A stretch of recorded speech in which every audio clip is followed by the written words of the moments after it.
of, what do you look like, what do you look at in terms of the fundamentals? If you do any deeper research, maybe on the website, what you take a look at usually, and then also how you run through the technicals. But yeah, feel free to share your charts and we can dive in. Perfect. Okay, great. So, so one thing kind of in terms of my process over here, like where there's like the notes section, this is where typically like I will put like when I initiate a position and when I sell it. I want to do a better job of actually putting what my thought process is. Like in this, I would just put kind of like cryptic notes, but then when I'm going back a few years later and looking at it, I don't necessarily remember all the details of maybe what was going through my mind. I just have sort of like the facts. But so, I tend to start with a weekly chart. I will look at the daily chart for my precise entry points, but like in terms of starting my process, I start with a weekly chart. As I had mentioned before, typically like the quarterly earnings and sales are like where I first start. And typically and again, like here the numbers don't look good right now, but it didn't look like this when I first got into the stock.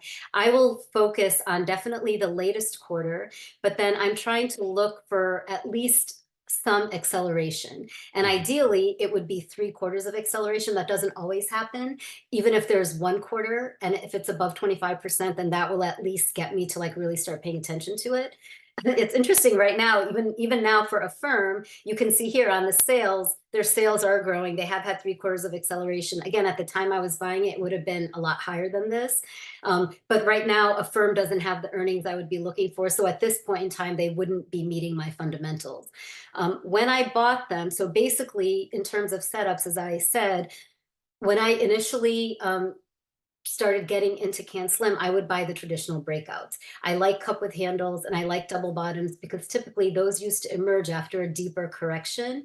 And so many times those types of bases were like the early stage from a base count perspective. Mhm. Once we got to flat bases or once we got to, for example, things like 3 weeks tight or whatever, many times it was after the stock had already gone up.